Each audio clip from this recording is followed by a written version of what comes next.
Esto es La Entrevista con Raúl Valladares.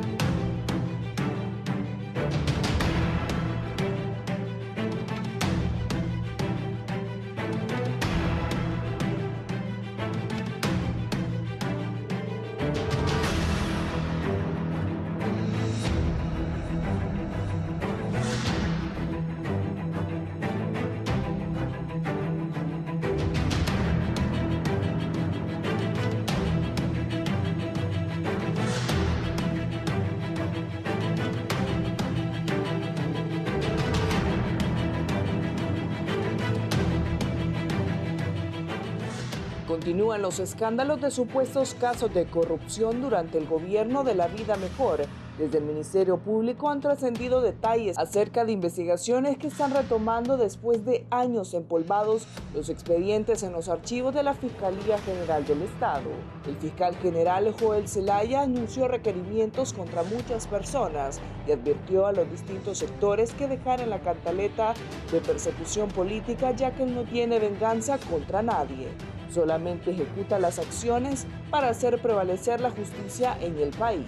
Sin embargo, la reciente decisión en los juzgados de Tegucigalpa de dictar auto de formal procesamiento con la medida de arresto domiciliario para el ex jefe de las Fuerzas Armadas, Romeo Vázquez Velázquez, y dos ex jerarcas militares más, no fue del todo bien recibida por el titular del Ministerio Público, quien escribió en Twitter: la justicia de las clases burguesas fue nuevamente como una red que permitió escapar a los tiburones voraces, atrapando únicamente a las pequeñas sardinas. No obstante, desde la Fiscalía trascienden más investigaciones y requerimientos contra funcionarios de la administración anterior.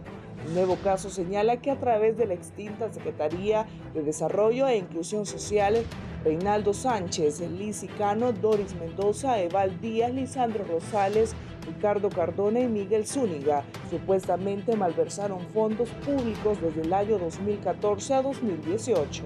Desde la oposición aseguran que es una cacería la que está ejecutando libre, utilizando el Ministerio Público, pero el oficialismo le contesta a los nacionalistas que esto es justicia y que deben responder por lo malo que hicieron. Algunos analistas advierten que la bancada del Partido Nacional podría estar en riesgo de no terminar completa, ya que la mayoría de los diputados podrían estar involucrados en casos de corrupción. Asimismo, desde sociedad civil destacan la importancia de la Fiscalía que actúe contra aquellos que en el pasado hicieron de las suyas, aunque el ex fiscal general Edmundo Orellana menciona que no habrá justicia para el pueblo hondureño mientras sigan gozando de impunidad los verdaderos responsables del golpe de Estado, que rapiñaron en miles de millones el presupuesto de la República, causaron muertes y engendraron los 12 años de narcodictadura.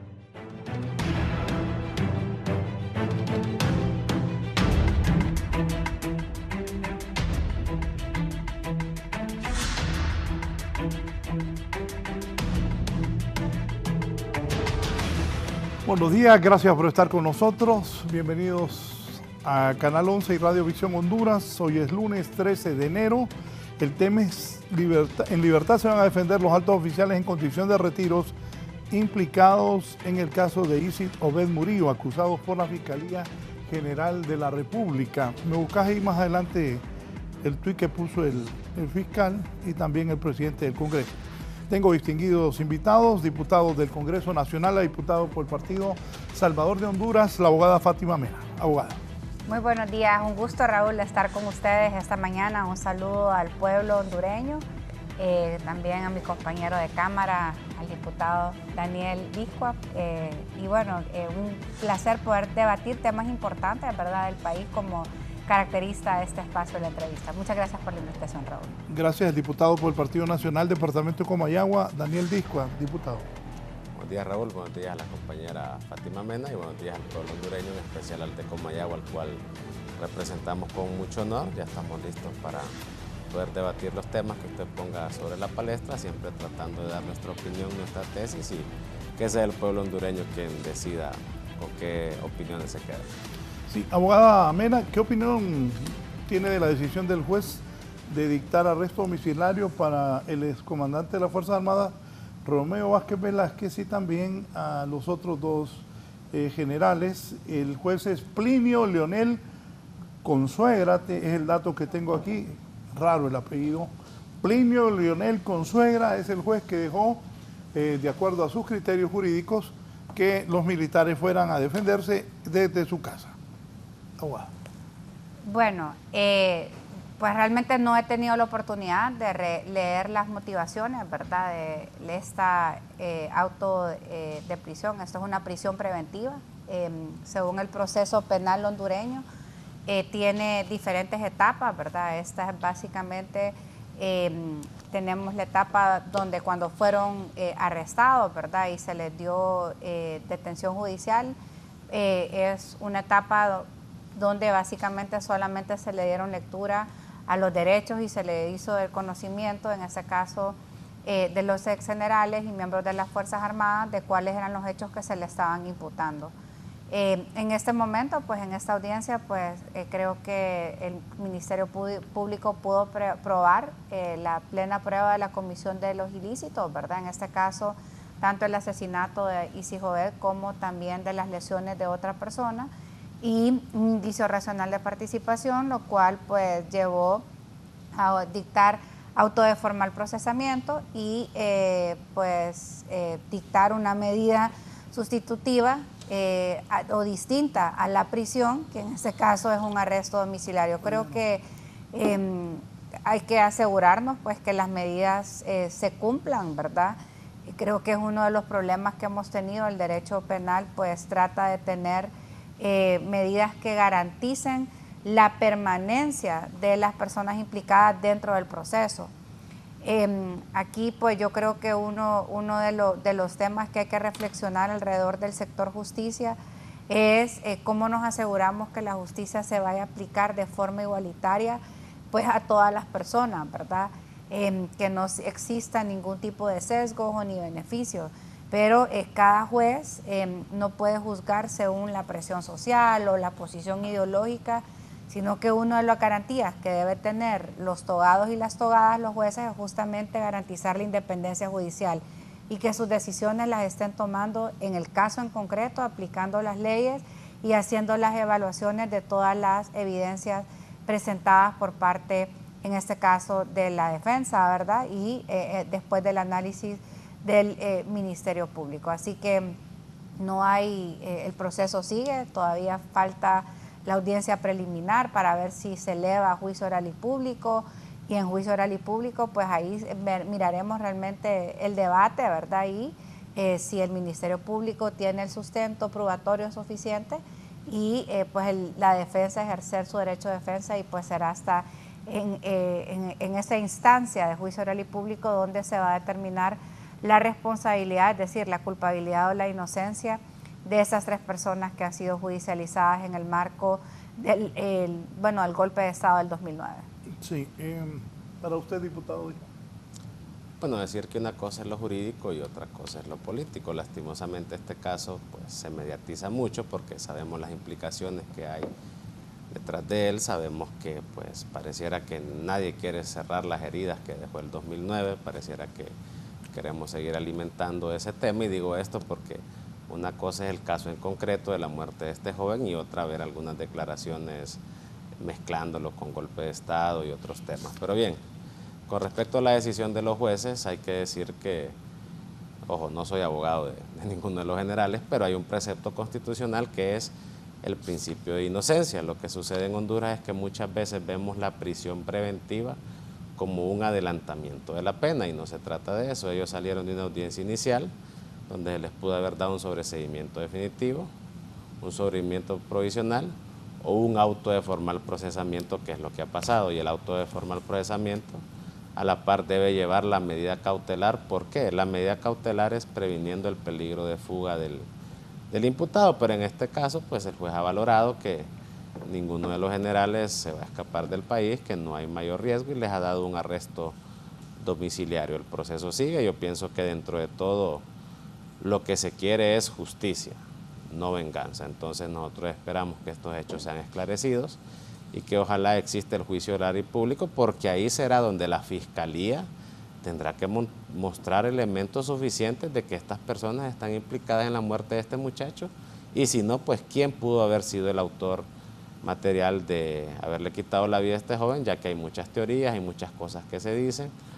Hemos escuchado a algunos expertos en balística diciendo que el calibre con el que él murió es de arma corta, no de arma larga, pero bueno, para eso son los juicios, para eso son los procesos. Nosotros lo que queremos es que se respete el Estado de Derecho, que se respeten las garantías procesales constitucionales y que no estemos utilizando estos procesos para politizar y seguir abriendo heridas en el pueblo hondureño, que de esta manera difícilmente vamos a avanzar. Sí, el juez, ustedes dos son, usted es abogado también, ¿verdad? Sí, sí. Ustedes dos son abogados. ¿Ha actuado, abogada Fátima Mena, el juez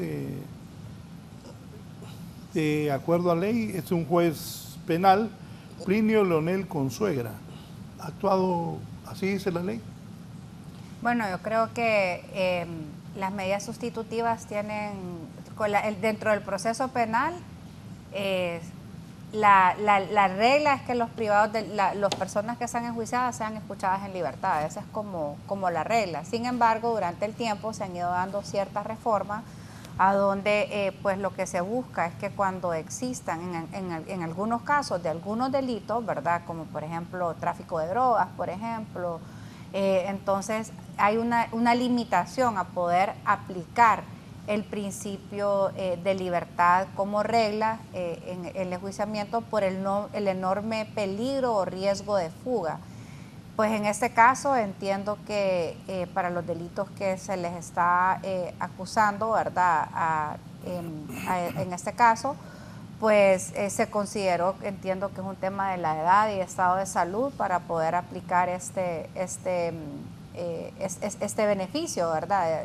Que en realidad no es un beneficio, porque no es la regla es que justamente sean escuchados en libertad. Yo lo que sí creo es que el sector justicia tiene que como homologar sus principios. Cuando nosotros vemos casos parecidos a donde hay asesinatos que han sido cometidos, pues realmente la regla no ha sido justamente a ser escuchados en libertad. Yo creo que esto es alguno de los cuestionamientos que se hace alrededor de estas medidas que fueron otorgadas en este caso. Yo creo que luego hay un tema de poder profundizar en los hechos, ¿verdad? Muchas veces nos quedamos, Raúl, en analizar los autores materiales, pero hay delitos de alto impacto que pues no, justamente se tienen que perseguir y llegar hasta las últimas instancias y poder lograr determinar la responsabilidad de los autores materiales. Caso, por ejemplo, Berta Cáceres, por ejemplo,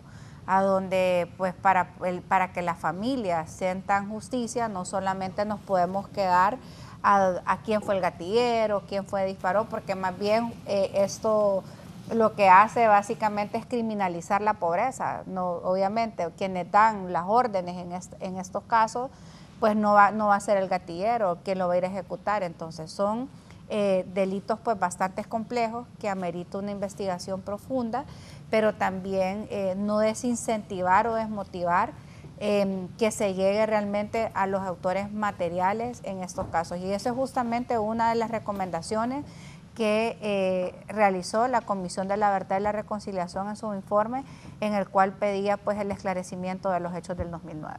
¿Para usted, abogado, fue lo correcto? Bueno, hay que ser responsable. No conozco obviamente el expediente y todos los indicios que dice el Ministerio Público tener. No conocemos más que lo que escuchamos en los medios. Pero mire, considerando la edad de las personas, considerando que, reitero, no debe pensarse en la prisión preventiva como un adelantamiento de la pena, pensando también en el principio de inocencia que reza la Constitución de la República, también la norma procesal penal, también los cargos que estas personas ocuparon y el riesgo de estar recluidos en un centro penal corriente con personas que posiblemente pueden tener algunos elementos o pueden tener cuentas pendientes con la ley, o que bajo la dirección de los generales hayan sido capturados, por poner ejemplos. Entonces todo esto me parece que al final es una decisión que le pone hielo a las cosas, porque el proceso sigue, el proceso no se ha detenido. Nosotros queremos ver si en el transcurso del mismo hay elementos suficientes para determinar si hay culpabilidad en lo que se le ha acusado, porque en un delito deben concurrir 3 cosas: tipicidad, antijuricidad y culpabilidad. Entonces, si efectivamente hay culpabilidad de lo que el Ministerio Público está diciendo, deberá sustentarlo en juicio oral y público o en cualquiera de las etapas que quedan del proceso penal. Así que de momento yo lo veo bien, no lo veo de una manera negativa, porque no es una prisión preventiva, un adelantamiento de la pena, ni tampoco eso es justicia. Sí, ya está con nosotros el diputado por Francisco Morazán de Libertad y Refundación, don Harry Dixon. Don Harry, sus comentarios sobre que han mandado a los generales a defenderse de su casa, y les preguntaba a ellos, usted fue fiscal, abogado de los tribunales, ¿fue lo correcto eso? Muy buenos días, licenciado Valladares, muy buenos días, compañeros aquí, y muy buenos días a los que nos están viendo. Bueno, yo creo que los que hemos manejado derecho penal sabemos que para otorgar una medida sustitutiva a la prisión preventiva tiene que darse algunos preceptos, algunos requisitos. En este caso, pues no se dan, porque hay un peligro de fuga, porque la pena es muy grave, de 15 a 20 años. Hay un riesgo de la obstrucción de justicia, que estas personas en libertad puedan influir en la obstrucción de la justicia. Estando en su casa pueden hablar con testigos, pueden amenazar testigos.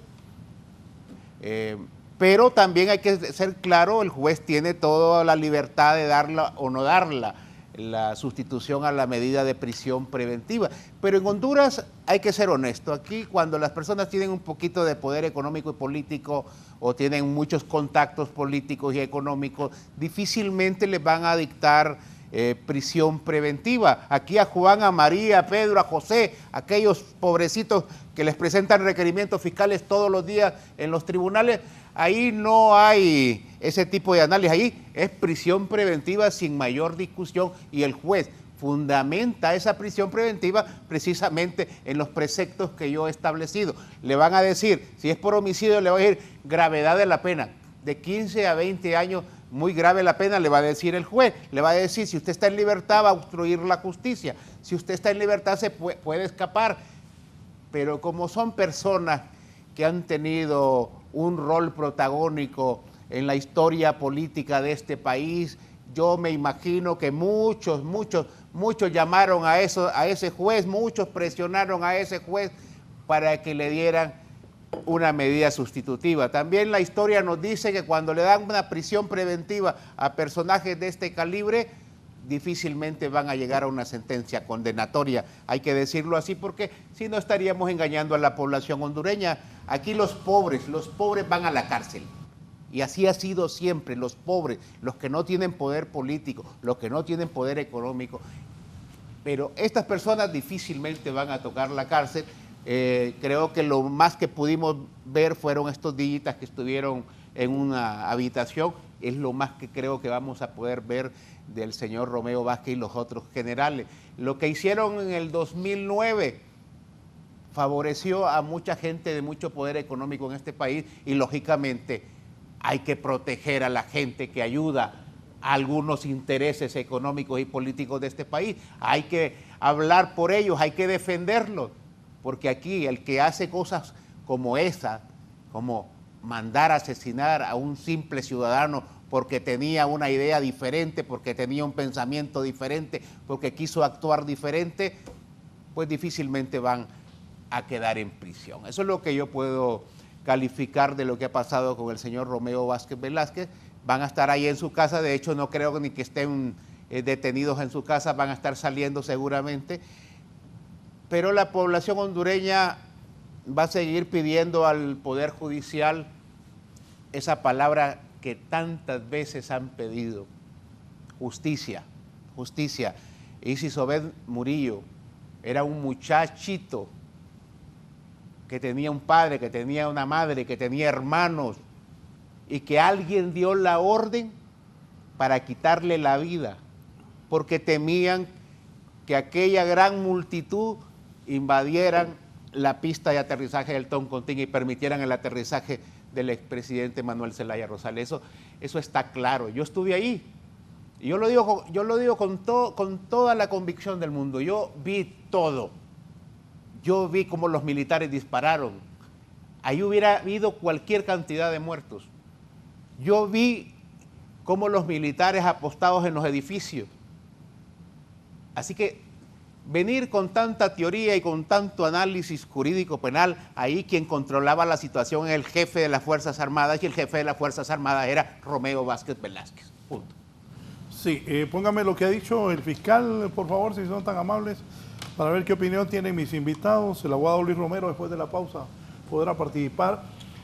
La justicia de las clases burguesas fue nuevamente como una red que permitió escapar a los tiburones voraces, atrapando únicamente a las pequeñas sardinas. Rosa Luxemburgo, dice Joel Antonio Zelaya Álvarez. ¿Quién diablos es Rosa Luxemburgo? Aquí me escribe Omar García.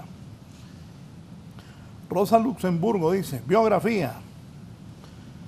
Rosa Luxemburgo, 1871-1919, la libertad únicamente para los seguidores del gobierno, únicamente para los miembros del partido, por numerosos que sean, no es libertad. La libertad es siempre la libertad de los disidentes, no por un fanatismo de justicia, sino porque todo lo que la libertad política tiene de vital, benéfica y purificadora depende de estas características y deja de tener efectos si la libertad se convierte en privilegio.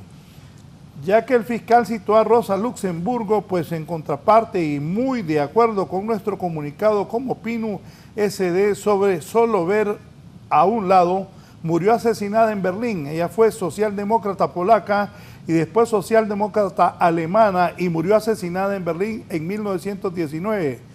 Disgustaba mucho a Lenin y a Stalin y prohibía invitarlos a euroreuniones de la Internacional Socialista. Se le conoce como la Rosa Nombre Roja, era pelirroja, después se volvió marxista y advirtió de que el partido sería una élite si no respetaba la democracia, acceso a la dirección. La justicia de las clases burguesas fue nuevamente como una red que permitió escapar a los tiburones voraces, atrapando únicamente a las pequeñas sardinas. Rosa Luxemburgo, esta mañana escuchaba en HRN al abogado Aspra cuestionando y haciendo un llamado de atención a la sociedad, diciendo que el fiscal no debería hacer eso. ¿Qué piensa usted? Perdón, solo quiero hacer una... Yo creo que el fiscal se fue muy atrás. Eso lo hemos estado viviendo en los últimos años. No hay necesidad de citar a Rosa Luxemburgo. Eso es lo que hemos estado viviendo en los últimos 100 años en Honduras. La gente de poder económico y político no va a la cárcel, punto. Son los pobres, son los que no tienen quien hable por ellos, son los que no tienen nada que dar. Esos son los que pagan delitos en Honduras. Y a los pobres nadie los defiende, nadie sale a analizar a estos foros el por qué a Juan y a Pedro lo metieron preso. Es a los poderosos. Salen un montón de analistas, especialistas en derecho penal, especialistas en defensa de la Constitución y salen a defenderlos. No, a los pobres no, a los pobres hay que meterlos presos.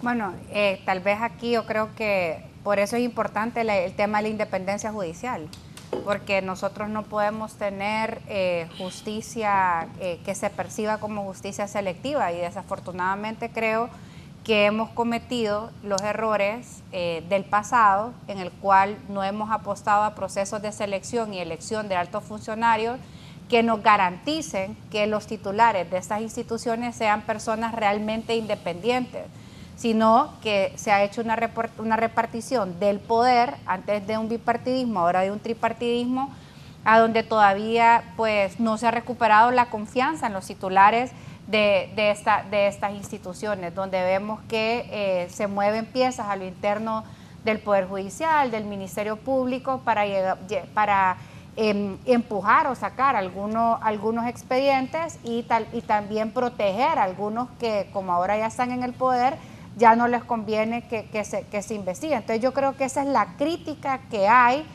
en general, que es un vicio que lo hemos visto gobierno tras gobierno tras gobierno. Entonces, ¿cuál es la solución? La solución es apostar a un verdadero proceso de reforma. Yo particularmente creo que, bueno, el tema del uso de las redes sociales también genera pues mucha polémica. Por ejemplo, hay que entender que ese Twitter es el Twitter personal del titular del Ministerio Público. Pero hemos visto que en los últimos tiempos, y no solamente pasa aquí en Honduras, Raúl, pasa en todas partes del mundo, a donde los Twitter de los titulares se vuelven una herramienta de comunicación. Entonces no sabemos cuándo está bajo la investidura o el posicionamiento personal o cuándo lo está haciendo como titular de una institución. Yo particularmente creo de que el fiscal, si bien es cierto, ellos han presentado una acusación, una parte, creeríamos que la información que nos esté dando el fiscal general debe ser información más objetiva. Pero aquí lo que está dando es poniendo una frase, como apelando un poco a las emociones de la ciudadanía, cuando pues también vemos que se cita una persona, especialmente una persona claramente con una ideología definida, que no es la ideología probablemente de la grandes mayoría. Entonces empezamos a preguntarnos, bueno, si responde realmente a intereses también de sector o de grupo, en este caso de un partido político, o si realmente es un fiscal que es verdaderamente independiente. Yo particularmente creo de que las comunicaciones de los titulares de las instituciones, especialmente del sector justicia, deben existir un manejo que garantice más objetividad e independencia, que obviamente salgan a defender pues sus casos bajo información de carácter técnico, pero cuando empiezan a través de redes, en esos dimes que diretes, o que pareciera que están defendiendo posiciones políticas partidarias, ahí es a donde hay un desgaste y una pérdida de confianza en la justicia hondureña. Así que particularmente pues respeto su derecho de expresarse, ¿verdad? Pero creo que cuando se es titular de una institución, especialmente del sector justicia, creo que es importante salir con frases, o más que frases, salir con mensajes que sean claros y contundentes y con información mucho más objetiva. Sí, abogado. Bien, bueno, el tema es delicado, sobre todo porque hay una familia de por medio, la familia de este muchacho, pero hay cosas que hay que decirlos. ¿Qué queremos? ¿Justicia o venganza? ¿Cuál es el objetivo? Le pregunto yo al pueblo hondureño. ¿Realmente les interesa saber quién mató a este muchacho? ¿O lo que les interesa es ver a los generales presos? ¿Les interesa saber qué sucedió ahí? ¿O lo que les interesa es tener banderas de lucha para su proyecto político? Es lastimoso decirlo, pero es así. De las pocas cosas que yo sé que se hablaron en el juicio, es que el muchacho no puede haber muerto con un arma de calibre largo, 5.56 o 7.62, porque ¿cómo le hubiera quedado la cabeza? Esto lleva a otra... ¿Esto qué quiere decir? Que posiblemente lo mataron ahí. No sabemos quién tampoco. Pero yo veo que no hay objetividad en lo que la gente del gobierno está planteando, porque si hablamos de derecho penal tenemos que remitirnos al caso concreto. Pero empezamos con el discurso eufórico del golpe de Estado, del pueblo, porque el pueblo solo es el que lo sigue a ellos, ¿verdad? El que piensa diferente a este gobierno, ese ya no es pueblo. Entonces, eso se escapa del derecho, de la justicia. Quieren ver sentencias a cualquier costo. ¿Y por qué digo esto? El Ministerio Público debe probar lo que está diciendo. Y debe probar con la pericia y con los hechos como tal. Pero si lo que queremos es que se haga lo que yo pienso y lo que yo digo, bueno, a este frágil sistema jurídico que tenemos, pues mejor terminémoslo de matar. Porque queremos con palabras condenar a las personas. No desconozcamos la agenda que el gobierno tiene. No desconozcamos que evidentemente ellos quieren seguir en el poder y ocupan banderas de lucha. Y mire, 15 años después siguen hablando de lo que, bueno, de lo que le dio nacimiento al Partido Libertad y Refundación, de lo que los llevó al poder. Siguen hablando de los hechos del 2009. que a usted le hablan de golpe de Estado, pero no le hablan de todo lo que antecedió. No le dicen de los planes que tenía, no le dicen de la agenda que tenían en alianza con sus amigos suramericanos. No lo ponen usted a pensar dónde estuviéramos si el 2009 no se llevan a cabo las acciones que se llevaron a cabo. Entonces, yo no estoy en contra de la justicia, pero no utilicemos a las personas como banderas de lucha. Queremos ver quién mató y se hizo ver. Está bien, veamos el proceso. Vámonos al juicio a ver qué va a pasar, a ver si el Ministerio Público tiene elementos de prueba para sustentar lo que dice, porque hay que tenerlos. Si no tenemos elementos probatorios, me parece injusto salir a culpar a los jueces, porque ya no estamos en un sistema inquisitivo. Ahora hay dualidad de partes, ahora hay derecho a la defensa.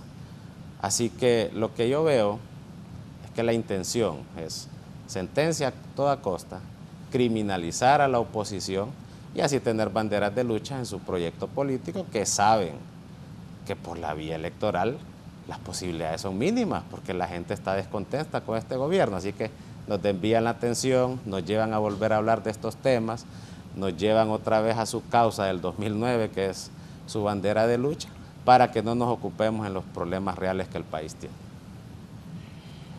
Bueno, hay cosas que uno tiene que escuchar en estos tiempos. ¿Qué fue esa sonrisa? No, que yo a veces no entiendo al ser humano cómo se ha vuelto tan insensible por temas políticos. Ven personas que tuvieron en su momento el poder de quitarle la vida a otras personas y vienen a estos foros a defender. Vienen a defender cosas indefendibles. Mire, le voy a poner un ejemplo, abogado. Usted dice que estamos recordando todavía el golpe de Estado. Pregúntele usted a los israelitas cómo se acuerdan de la Segunda Guerra Mundial. Pregúntele que cada día recuerdan la Segunda Guerra Mundial, que comienza en el 39, termina en el 45. Pregúntele si se acuerdan o no se acuerdan del Holocausto. Todos los días los israelitas recuerdan el Holocausto y recuerdan a Adolfo Hitler. Y nadie les dice nada. ¿Sabe por qué lo hacen? Porque fue una tragedia, porque fue una cuestión terrible para la humanidad. Por eso se recuerda. Le pongo un ejemplo, por ejemplo, los juicios de Nuremberg, posteriormente al término de la Segunda Guerra Mundial, los generales fueron enjuiciados y muchos de ellos no dispararon contra ningún judío, pero tenían el poder de controlar la situación, tenían el poder de dar órdenes para matar judíos, tenían el control del escenario y fueron condenados. Algunos fueron ahorcados, otros terminaron con cadena perpetua. También le puedo recordar a usted, por ejemplo, de los juicios en Argentina contra los que dieron el golpe de Estado en 1976. Jorge Videla, que era el principal responsable de todos aquellos miles de desaparecidos argentinos, terminó preso y de repente nunca disparó un arma, jamás disparó un arma, pero él dio la orden. Él tenía el control sobre la situación. Así se maneja el derecho penal internacional en el mundo. Solamente aquí en Honduras quieren obligarnos a nosotros a decir, ¿y quién no vino disparando? ¿Y a dónde está el arma del general? ¿Y a dónde está la bala? ¿Y a dónde están los testigos? Solo en Honduras quieren obligarnos a hacer ese tipo de análisis jurídico penal. Ahora, la muerte de una persona, una tan sola persona, es una tragedia. ¿Y sabe por qué se castiga, abogado, a las personas que cometen estos delitos? Primero, para no producir impunidad. Segundo, para sentar un precedente para que los que vengan en el futuro no lo vuelvan a hacer, que sepan que si lo vuelven a hacer los van a castigar. Por eso se castiga este tipo de delitos. Por eso se castiga. Si nos quedamos con el análisis tan limitado suyo acá, en este foro, vamos a seguir viendo gobernantes en el futuro de Honduras mandando a matar ciudadanos hondureños porque piensan diferente, porque actúan diferente. Ustedes nos señalan a nosotros como un partido de dictadores. Yo le digo, 3 años y medio tuvo el presidente Zelaya, nunca cerró un medio de comunicación, nunca expropió una empresa, 3 años y medio. Todo el mundo tuvo libertad de expresión. Tuvieron tanta libertad de expresión que construyeron toda una conspiración para dar un golpe de Estado. La presidenta Xiomara lleva 3 años. Y pregúntele a ver si una empresa se ha expropiado en este país. Pregúntele si un medio se ha expropiado o se ha cerrado en este país. Ahora, en ese gobierno que a ustedes les encantaba tanto estar, ahí sí se cerraron medios de comunicación. Ahí sí se mandaba a matar personas por pensar diferente. Se mandaba a encarcelar personas por pensar diferente. Esas son las realidades que hay que contarle al pueblo hondureño. Usted dice que el pueblo está cansado de libre.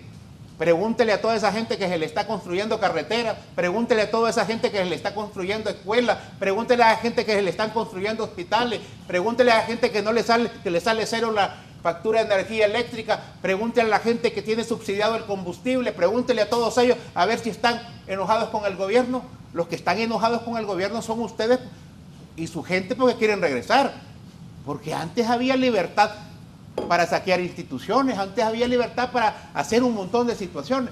Ahora, pero regresando al tema de Isis Obed, alguien tiene que pagar por ese delito, por Dios, ¿cómo vamos? Y no solamente por Isis Obed, Pedro Magdiel allá en la frontera con Nicaragua, Pedro Magdiel que lo captura la policía una tarde y amanece con 50 puñaladas al día siguiente.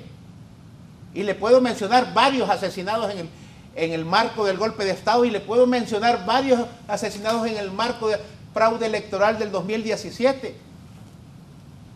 Eso se debe de castigar y podrán hacer los análisis que quieran venir a hacer aquí, dar las justificaciones que quieran venir aquí a hacer estos foros, pero hay personas, hay ciudadanos, hay hermanos hondureños que murieron por pensar diferente, fueron asesinados por pensar diferente y eso no se puede permitir en ningún país del mundo, sea de izquierda, sea de derecha, sea la de que sea.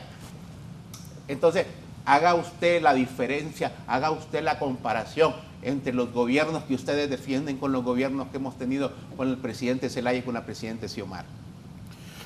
El abogado Luis Romero es defensor del general Venancio Cervantes. Abogado, buenos días. Buenos días, licenciado. Un placer escucharle. Buenos días a todos los panelistas y buenos días al abogado Dixon en especial y al pueblo hondureño. Quiero decir que lo que el abogado Dixon está diciendo es una falacia por varios aspectos. Primero, sobre los muertos que hubieron en Argentina durante la dictadura del señor Jorge Viela, quiero decir que hubieron de 7,000 a 8,000 muertos y atentaban contra todas las personas que pensaban diferente. Eso es una realidad. Esto mismo ocurrió en Alemania, ¿verdad? Bajo el Holocausto, que ocurrieron genocidios. Y es por eso que las cortes penales, en esos casos en específico, lo consideraron como un delito de lesa humanidad. A diferencia de este caso, la Corte Penal, bueno, no la Corte Penal, la Fiscalía Penal Internacional ya dijo que después de haber recibido 31 solicitudes con innumerables medios de prueba que le hicieron llegar diferentes ONGs y organismos de derechos humanos para determinar si los hechos del año 2009 constituían violaciones a derechos humanos para poder determinar si existía una lesa humanidad, este órgano fiscal ya se pronunció de la siguiente manera. Y es que dijo que con los elementos que se le habían hecho llegar no se podía determinar que existían lesas humanidades. Esto no significa que hubieron violaciones a que no hubieron violaciones a derechos humanos. Lo que significa es que no se dan las características para que esto sea valorado como lesa humanidad. Debemos recordar que ese es el órgano competente, no es el abogado Dixon, no es la Comisión de la Verdad, es más, no es ni siquiera la Corte Interamericana de Derechos Humanos, es la Corte Penal Internacional, a través previamente de la Fiscalía, como lo señalé, quien ya determinó que no es así. Entonces, si venimos nosotros y seguimos analizando, ¿verdad?, los hechos del año 2009, nos vamos a dar cuenta que al día de hoy la sociedad hondureña sigue estando polarizada. Tanto así que todavía hay unas personas que los consideran salvadores de la democracia, hay personas que siguen pensando que eso fue sucesión constitucional, y hay otras personas que siguen, que son de la entera convicción que ellos son golpistas y que esto fue un golpe de Estado. Yo siempre he tratado de alejarme de cualquier tipo de valoración de tipo político y trato de centrarme en aspectos estrictamente jurídicos. Sobre este caso podemos decir que el conocimiento del abogado Dixon es un conocimiento general sobre los hechos. No podemos partir, ¿verdad?, en este tipo de casos de conocimientos generales. Debemos ser bastante mesurados como lo han sido sus otros dos panelistas. Hay que tener el conocimiento específico sobre el caso. El abogado Dixon es abogado, él fue fiscal. Los otros dos panelistas también son abogados. Y como abogados debemos entender que en este tipo de casos no podemos emitir ese tipo de opiniones porque son generales y no conocemos el caso. Pero ellos, bajo el conocimiento general que están obligados a tener como abogados por haber cursado por las escuelas de derecho, deben también de decirle al pueblo que la prisión preventiva es la excepción a la regla. Y esto no lo dice Luis Romero, lo saben todos ellos. Ya existen pronunciamientos de las diferentes cortes internacionales, de la Corte Suprema históricamente, de cortes de apelaciones, de jueces, y el juez no solo debe valorar el peligro de fuga, como lo dijo el abogado Dixon, o la posible la posible obstrucción de la investigación. El juez está obligado a valorar todos los hechos que englomeran el proceso. Para poner un ejemplo, licenciado Raúl, todos sabemos que en este caso en particular los hechos nacen de una crisis política. Puede ser llamada sucesión, puede ser llamada golpe de Estado, llamémosla como querramos y como nuestro criterio y nuestra forma de pensar nos lo haga sentir. El derecho penal es indelegable, la responsabilidad penal es indelegable y solamente se puede delegar en casos de lesa humanidad. Como estos casos, ya la Fiscalía nos dijo que no existían los presupuestos para considerarlos lesa humanidad, los debemos de valorar así como lo están haciendo hasta este momento. En tal sentido, el juez, al poder establecer que la dinámica de los hechos fue por la diferente forma de pensar en donde sí hay que investigar este caso, está en la obligación de considerar todos los aspectos, y el juez lo señaló. Dijo, fue una motivación pues bastante extensa, refiriéndose únicamente a la medida. Dijo que el Ministerio Público debía investigar, que en 15 años ellos no se habían dado a la fuga, con lo cual se puede entender que no existe el peligro de fuga, que la valoración de él no era una valoración definitiva sobre los hechos, que la gravedad de la pena sí es cierto, es grave, es más, él modificó de lesiones a tentativa de homicidio una de las acusaciones, porque sí, no solo se está acusando por la muerte de Isi Obed, se está acusando también por las lesiones calificadas como tentativa del señor Alex Zavala, quien también declaró ahí. Pero que más allá de esto, son personas de la tercera edad, próximas a cumplir los 70 años, que no están en el catálogo de prohibición de imposición de medidas cautelares sustitutivas, que presentaron suficiente arraigo para poder ser escuchados en libertad, y que también el arresto domiciliario, de acuerdo a los pronunciamientos de las diferentes cortes, como lo señalé anteriormente, es considerado una extensión de la prisión preventiva. No es que él está dejando libres abiertamente, lo que les está únicamente sustituyendo el lugar de cumplimiento de la medida cautelar. Asimismo, también ya existen pronunciamientos que dicen que la prisión preventiva no se debe entender como el adelantamiento de cumplimiento de la pena. Podemos empezar a hablar sobre las pruebas, porque yo sí puedo hablar sobre las pruebas porque he visto el expediente, he estudiado el expediente y podemos señalar diferentes contradicciones en la prueba, pero no sé si nos da el tiempo o sea el objeto del foro en este momento, ¿verdad? Permítame, abogado Dixon. Sí, saludos, abogado Luis Romero. Si yo fuera defensor de los generales y me estarían pagando muy bien, como seguramente le pagan muy bien a usted, yo también estaría haciendo ese tipo de análisis. Y lo comprendo, usted está en su derecho de defender porque ese es el trabajo de los abogados, llevar casos. Y ningún abogado en su sano juicio que está defendiendo un caso se va a poner en contra de su defendido. El hecho que la Corte Penal Internacional solo haya hecho una investigación preliminar, eso no determina que ya es cosa juzgada y eso no le quita la potestad a la justicia hondureña hacer sus propios análisis. Eso no le quita la potestad de la justicia hondureña de buscar justicia y de castigar a aquel o aquella que ordenó el asesinato de Isis Obed Murillo.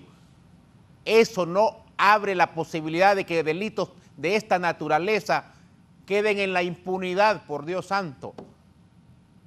Usted habla del análisis que hizo el juez para no darle prisión preventiva, que no se había escapado en los últimos 15 años. En los últimos 15 años nadie le inició un proceso penal al general Romeo Vázquez Velázquez ni a los otros dos generales. No había posibilidad de que se fugaran. De hecho, hasta fundaron un partido político. De hecho, hasta participaron en elecciones como candidato presidencial. ¿Qué diablos iba a quererse huir el general Vázquez Velázquez? Ahora, con un proceso penal donde le podría caer 15 a 20 años de reclusión, mandarlo a la casa tranquilo, para que desde su casa esté manipulando toda la investigación que se viene hasta el juicio oral y público, hablando con sus subalternos o exsubalternos, hablando con todos los conspiradores en aquel fatídico golpe de Estado que a ustedes no les gusta escuchar, pues sí, a mí me parece que no se daban los preceptos para dar una sustitución a la prisión preventiva.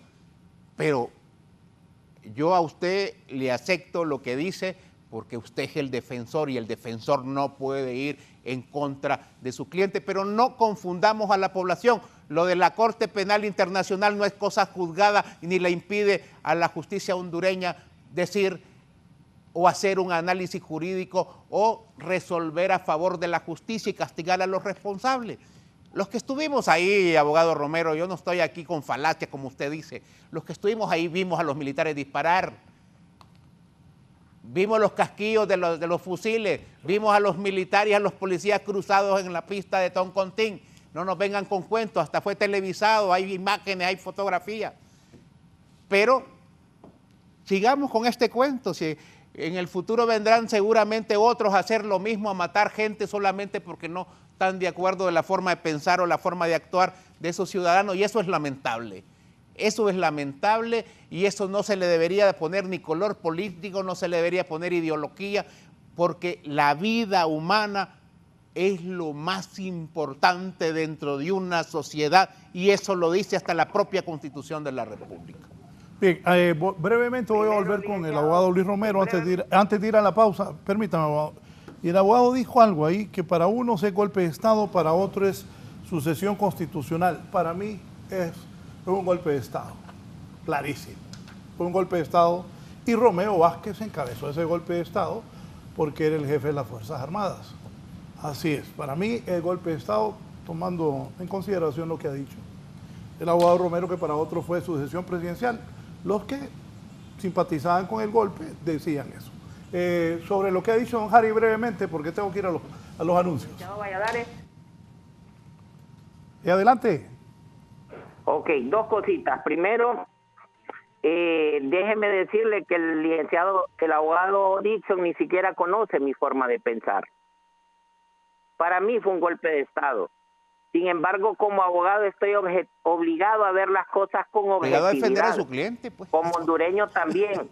Yo no me opongo a ningún tipo de investigación, pero debe ser una investigación llena de objetividad.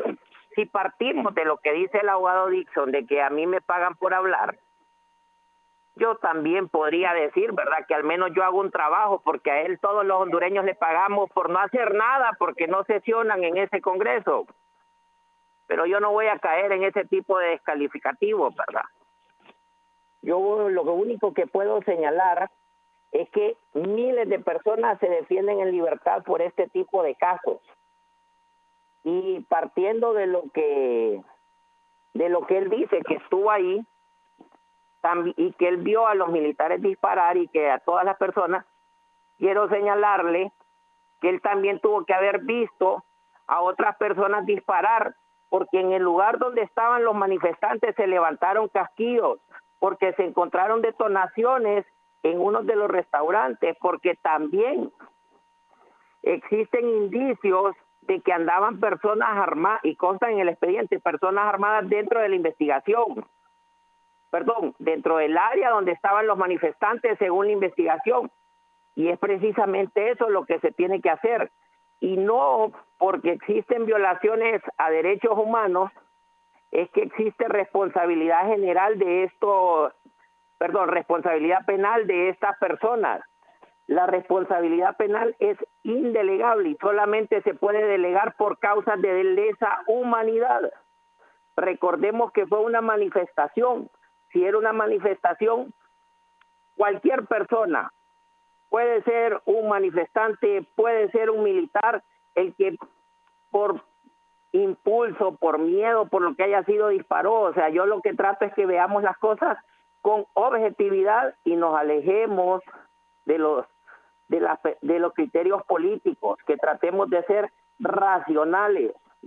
Yo comparto muchas de las posturas con el abogado Dixon. Es más, qué bueno que ahora existen este tipo de foros en donde podemos debatir, pero debatamos con ideas, con argumentos, no con descalificativos.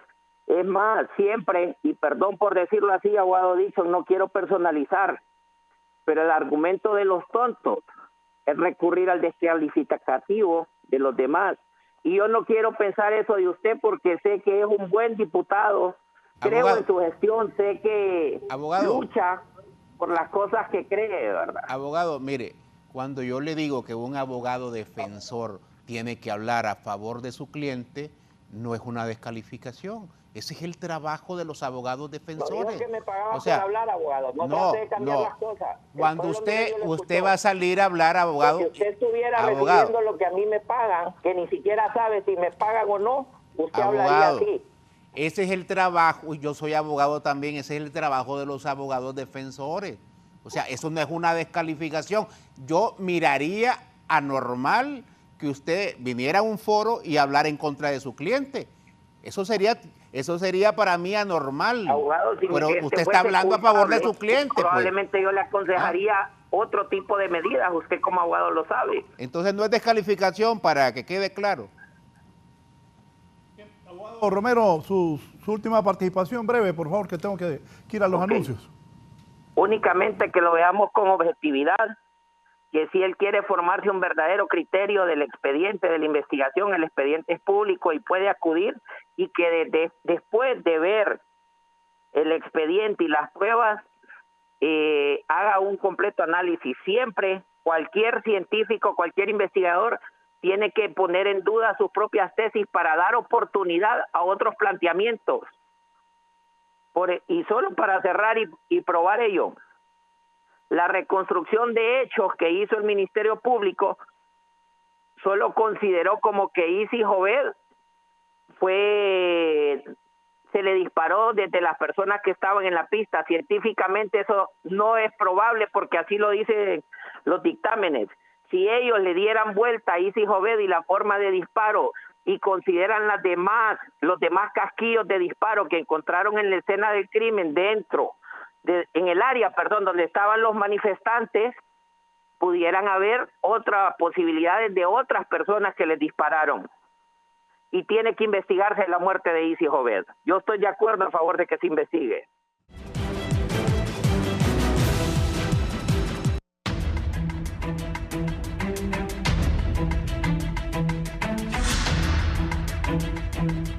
Me voy a leer lo que ha dicho don Luis Redondo. Tráigame el café a los invitados, van a dobletear porque está bueno el café.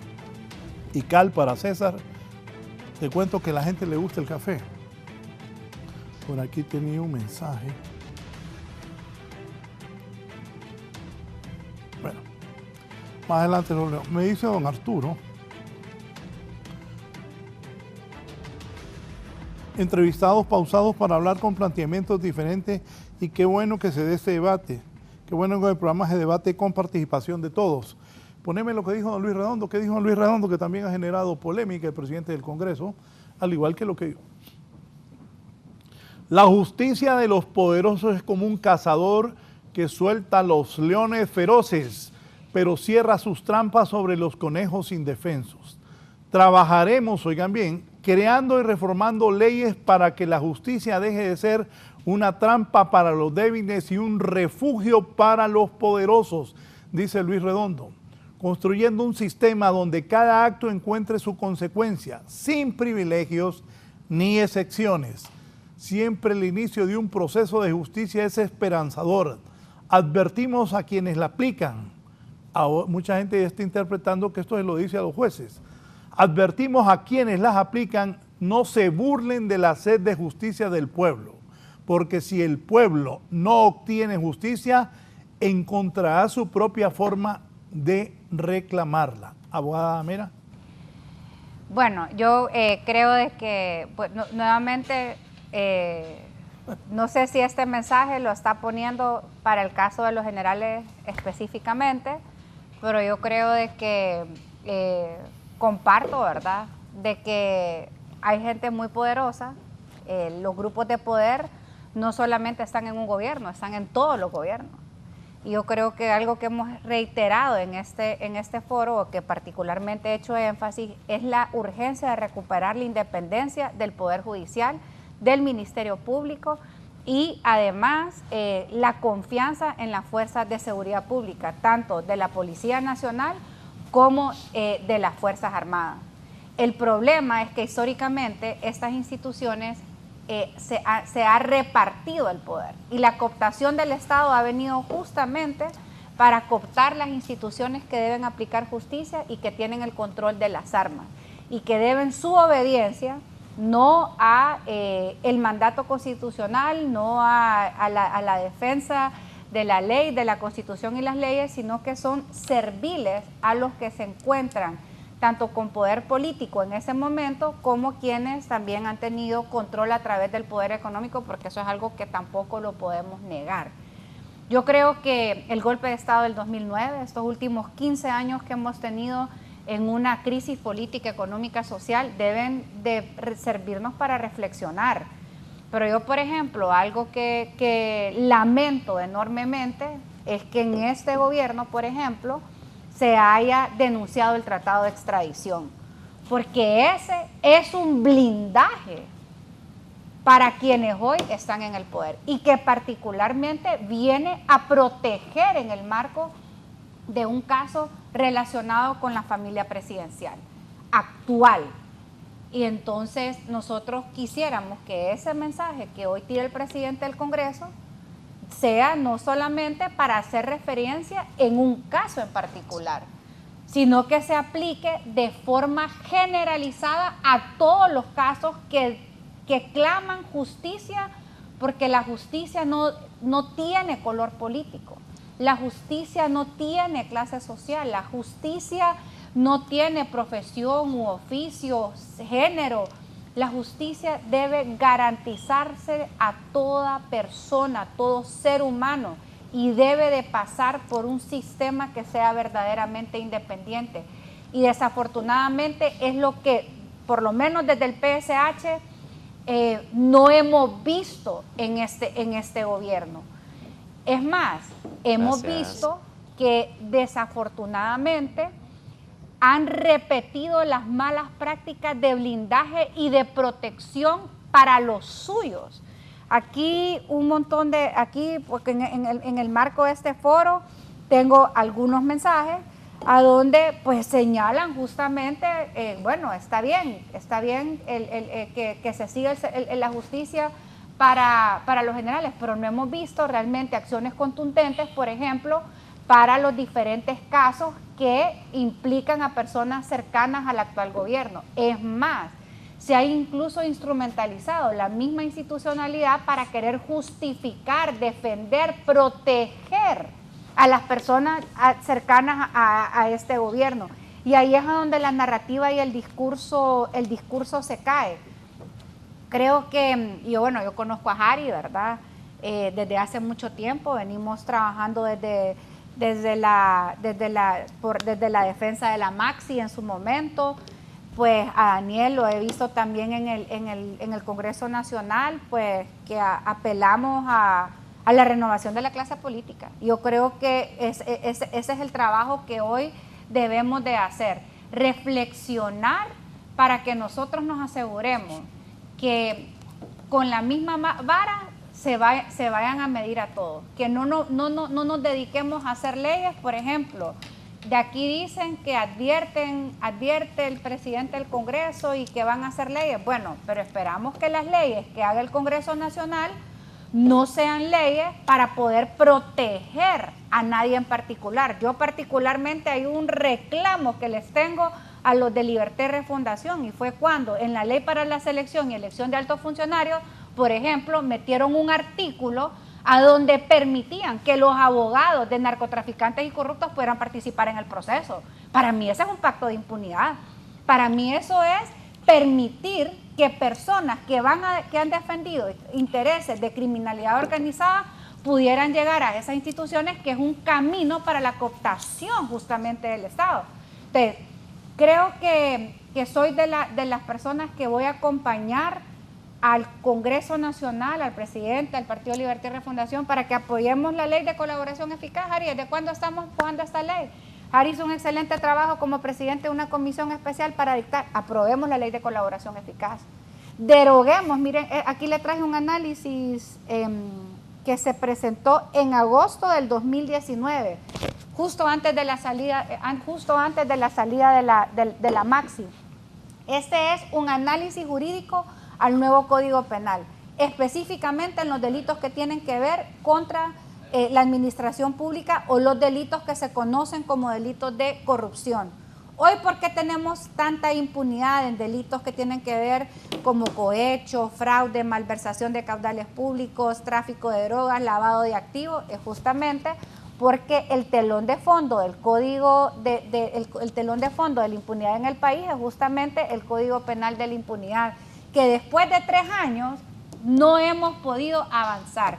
Y honestamente, hacer un nuevo Código Penal a estas alturas, a mí me parece una tarea casi imposible, pero sí me parece posible que nos organicemos alrededor de hacer las reformas puntuales al Código Penal para que los corruptos realmente puedan pagar y estar de cara a la justicia. Así que yo creo que la lucha contra la impunidad y la corrupción, yo creo que la defensa de los derechos humanos en el país, yo creo que la recuperación del sector justicia bajo una verdadera independencia sigue siendo una tarea pendiente, y que vamos a apoyar y que debemos impulsar todos aquellos temas que nos garanticen al pueblo hondureño un combate efectivo en contra de la impunidad y la corrupción, aprobando todas estas leyes que se necesitan, haciendo las reformas necesarias. Y ahí tenemos el documento que ya es público, de la misión de expertos de Naciones Unidas, donde básicamente hace una radiografía de las leyes que se necesitan.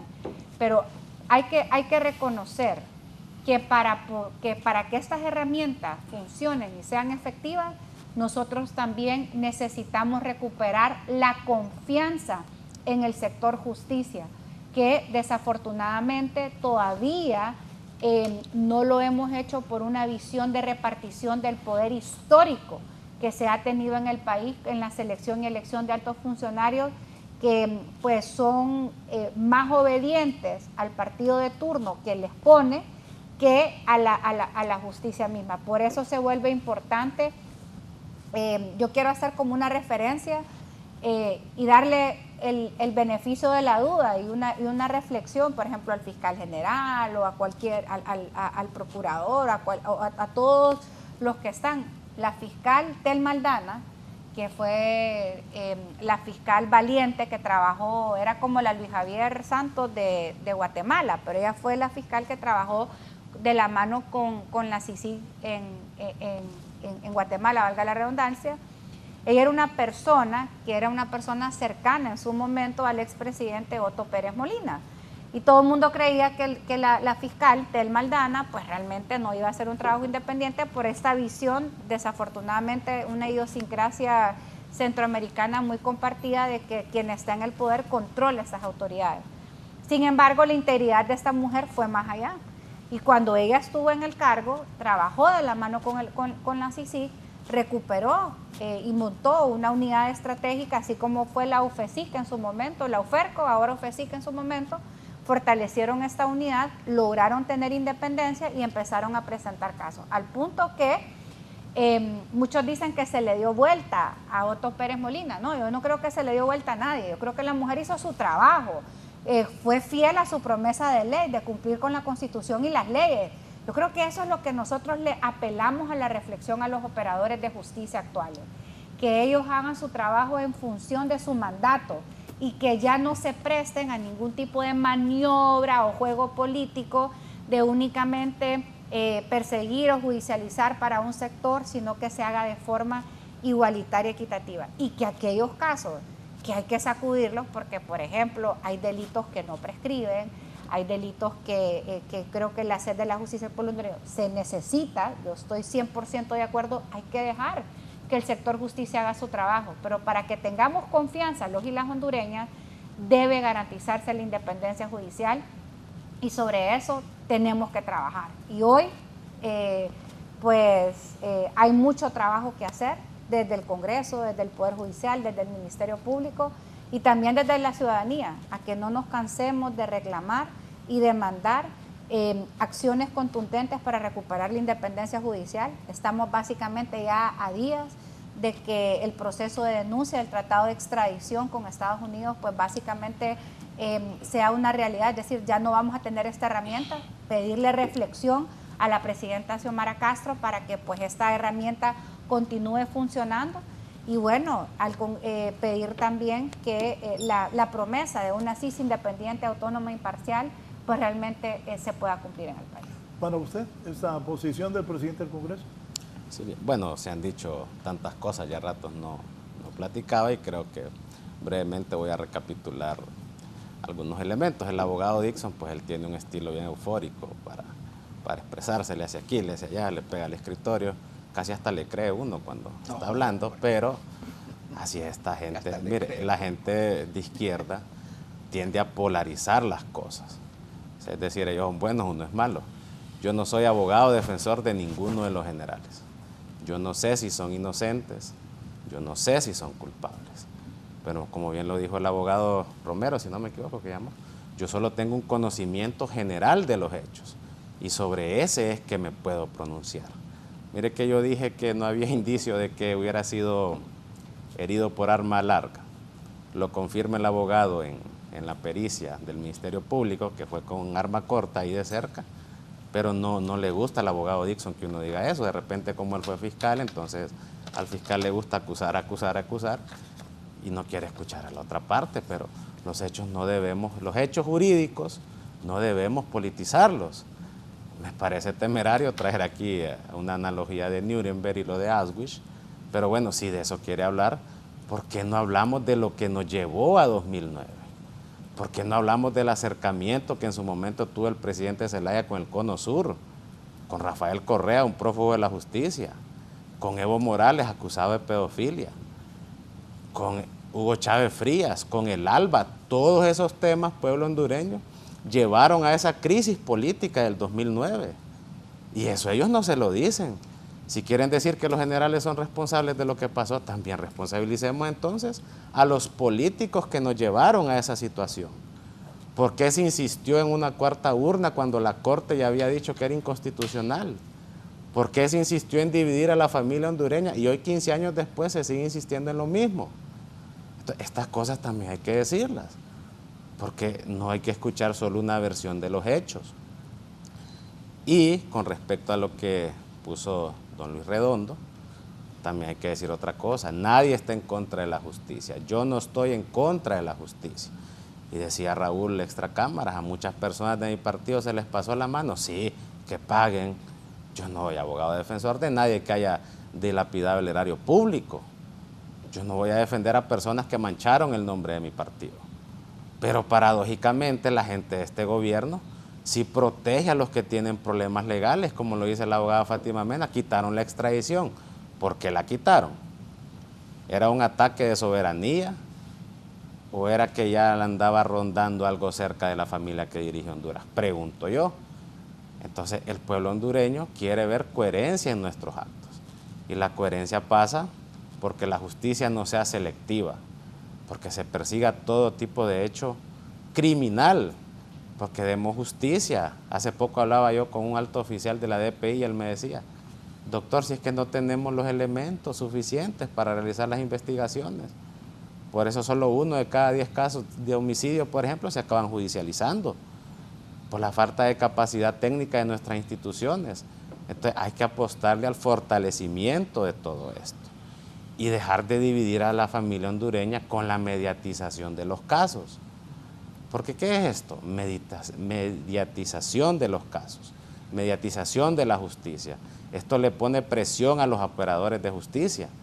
¿Por qué? Porque se empieza a hablar en los medios de comunicación de esto y lo otro, de aquí y de allá. Entonces, eso no nos garantiza un debido proceso. Y con respecto a lo que podamos hacer desde el Congreso Nacional, que ya solo queda un año, pues hemos de hacer las cuestiones hasta donde se pueda, pero tampoco veo yo voluntad política de sacar adelante muchos temas. Veo un gobierno que pues muchas promesas no las pudo cumplir. Y a este punto, ¿dónde estamos? ¿Cómo se siente usted, hondureño? ¿Usted siente que estamos mejor? ¿Usted siente que el gobierno le ha respondido? Eso pregúnteselo usted. No es lo que yo diga o lo que digamos aquí. Usted sabrá cómo se siente. Así que en este sentido yo abogo por no seguir dividiendo y polarizando a la sociedad. Aunque desde la clase política insistan algunos, yo se lo digo, no se pelee usted con su vecino solo porque él es de libre y usted es nacionalista y el otro es liberal. El país no va a avanzar así y aquí sufrimos todos, Raúl. Yo quiero justicia, quiero un debido proceso. Quien quebrante la ley, bueno, que enfrente los tribunales, no hay problema, pero no utilicemos el aparato estatal como un sistema inquisitivo contra la oposición. Wow. Sí, yo creo, abogado, cuando yo hablo de esa forma es porque sí, el caso de Isis Obed, el caso de varios compañeros, sí lo indignan a uno porque uno estuvo ahí y uno sabe lo que sufrió esa gente, sabe lo que sufrió la familia. Entonces es muy difícil para mí hablar así tan tranquilo como habla usted, porque como ustedes nunca han tenido a alguien que les hayan asesinado dentro de su partido, es bien difícil hablar de la forma tan pasiva que habla usted en relación a este tema. Recuerdo que comenzamos el foro hablando o analizando la medida sustitutiva. Yo entiendo que la medida sustitutiva no es una sentencia absolutoria a priori. Lo que pasa es que provoca preocupación el tipo de análisis que se está haciendo para emitir resoluciones judiciales en este caso. Vuelvo y repito, si nos vamos estrictamente al análisis del proceso penal en temas de dar una medida sustitutiva, pues no se cumplen los preceptos. Sí estoy de acuerdo, es un criterio que tiene el juez de decidir si le da o no le da medida sustitutiva, pero está claro que no tenían ningún precepto fuerte el señor juez para dar la medida, pero la dio. Y eso ya es historia. Ahora habrá que esperar lo que va a ser el juicio oral y público. Vamos a ver si en el transcurso del proceso no pasan otras cosas, pero hasta ahí. Hablar del caso de Isis Obed y hablar de otros casos que uno conoce de primera mano, que no se lo contaron, que no lo leímos, sino que estuvimos cerca de los hechos, es bien complicado. Para mí el tema de la vida humana debería ser una preocupación para todos y no venir a querer excusar a personas que estuvieron directamente involucradas en ese hecho del 2009. Ahora, contestándole un poquito a Fátima, con Fátima fuimos parte de la comisión parlamentaria, ¿la verdad? De apoyo, el Frente Parlamentario de Apoyo a la MASI. Estuvimos ahí luchando para que los señores del Partido Nacional no la expulsaran. Emitimos declaraciones, recuerdo, con Fátima y con todo el Frente Parlamentario, y al final el Partido Nacional decidió expulsar a la MASI porque estaba procesando a demasiados nacionalistas involucrados en actos de corrupción. También con Fátima hemos estado dictaminando varios proyectos anticorrupción. Yo creo que yo soy el proyectista, Fátima, de más del 90% de leyes anticorrupción en el Congreso Nacional. Por ejemplo, para decirte que sí se han hecho cosas importantes en el Congreso, y tú has estado ahí porque estás en la Comisión Anticorrupción, derogamos la ley de secretos, Fátima, le quitamos al Ministerio Público el obstáculo para presentar requerimientos fiscales en casos de corrupción. Antes era necesario la presentación de un informe del Tribunal Superior de Cuentas en el transcurso de 3 años, si no el Ministerio Público no podía presentar un tan solo acto de corrupción. Le quitamos al Ministerio Público también la prohibición que tenía de secuestrar documentos en las instituciones públicas, eso lo hicimos en el Congreso Nacional. Le quitamos al delito de lavado de activos la condición del delito precedente, porque los señores del Partido Nacional también le habían puesto como condición al lavado de activos que había que demostrar que la persona acusada del lavado de activos era narcotraficante. Y todos esos obstáculos se los quitamos ahí en la Comisión Anticorrupción. Yo presenté la mayoría de esos proyectos. También presenté un proyecto que todavía no se ha aprobado, y no creo que se aprueba porque necesitan 86 votos, quitarle la inmunidad a los diputados. Ya la dictaminamos. Ya está dictaminada, sí. Ya la presentamos en Secretaría, pero no lo han querido leer en el Pleno del Congreso. Son 86 votos lo que se necesita. Entonces sí hemos estado haciendo el trabajo. Le quitamos, por ejemplo, presentamos un proyecto y se aprobó para eliminar el canje de impuestos por publicidad que había dejado el señor que está ya preso en Estados Unidos, que antes los señores del Partido Nacional aprobaron que el presidente de la República podía intercambiar publicidad a un medio de comunicación a cambio de que no pagaran impuestos. Eso lo hicimos en el Congreso Nacional. Sí hemos hecho bastante en el Congreso Nacional. Estamos en el segundo debate de la ley de colaborador eficaz en el Congreso Nacional, y que yo espero que se apruebe porque es una ley sumamente importante. Yo fui el presidente de esa comisión y hace más de 2 años que dictaminamos esa ley. Pero también hay que ser honesto. Yo le pregunté al presidente Redondo, presidente, ¿por qué no someten a votación al tercer debate esa ley? Me dice, porque los partidos de oposición me están diciendo que si yo someto esto, pues no nos van a dar los votos en estos otros proyectos. O sea, le tienen terror a la ley de colaborador eficaz. Muchos vienen a los foros, dan entrevistas y hablan de combate a la corrupción y señalan al gobierno de la presidenta Xiomara que es apañadora de corrupción, pero no dicen que pasan amenazando en el Congreso Nacional para que no se aprueben este tipo de leyes. Yo presenté en 3 ocasiones, hace 11 años, y ahí sí voy a criticar yo a la Comisión Anticorrupción, porque hace 11 años presenté por primera vez la ley anticorrupción, donde se endurecía penas en delitos de corrupción y le daba al Ministerio Público herramientas más eficaces para combatir la corrupción. Lo he presentado en 3 periodos consecutivos, ni en el primer periodo del doctor Mauricio Oliva, perdón, ni en el segundo periodo del doctor Mauricio Oliva, ni en este periodo del compañero Luis Redondo se ha podido ni siquiera dictaminar la ley anticorrupción en el Congreso Nacional. Entonces, ¿de qué diablos estamos hablando cuando venimos a decir que estamos interesados en combatir la corrupción? Yo he sido un abanderado de combate a la corrupción y yo digo, independientemente del partido que sea, independientemente de la ideología que sea, el señor o la señora que se roba el dinero del pueblo tiene que ir preso. Sobre eso que posteó, ponerlo ahí, don Luis Redondo, ¿qué criterio tiene, abogado? Yo esperaría que el presidente con este post se atrevería a someter a tercer debate la ley de colaborador eficaz y ver, por ejemplo, si los partidos de oposición dan los votos. Pero es que para ver si es cierto y así como... Mi primera reacción fue eso no pasaría. Entonces yo quiero ver, a ver, si es cierto que así como nos acusan, van a dar los votos en la ley de colaborador eficaz. Presidente Redondo, presente la ley de colaborador eficaz y mire a ver quién va a dar los votos. Presente las reformas al nuevo Código Penal para endurecer penas en delitos de corrupción y narcotráfico. Presente, la someta a la votación y vamos a ver de qué estamos hechos aquí los diputados, porque es bonito venir a decir, yo estoy combatiendo la corrupción, yo quiero combatir la corrupción, pero cuando les pedimos los votos, ya no quieren dar los votos. Y en el tema de la extradición, yo lo ratifico una vez más, porque yo no soy de aquellos políticos que siguen a ultranza línea de partido.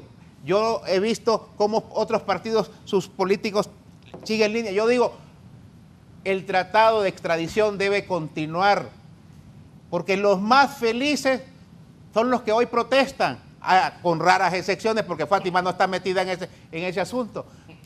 Pero muchos que hoy protestan con la denuncia de ese tratado, licenciado Valladares, están cruzando los dedos para que se venza el término. Yo le pido a la presidenta, retire esa denuncia, póngase de acuerdo con los señores de Estados Unidos, porque solo los narcotraficantes van a salir beneficiados con eso. ¿Por qué ridículo? No, mire que no, pero sí le doy la razón. Vamos. Miren, todos los partidos hay gente contenta de que no esté el tratado, ¿verdad? Pero como Libertad y Refundación se echó el trompo a la uña, pues ni modo, pues a ellos les ha tocado cargar con ese tema de que quitaron la extradición y ese golpe difícilmente se lo van a quitar ya.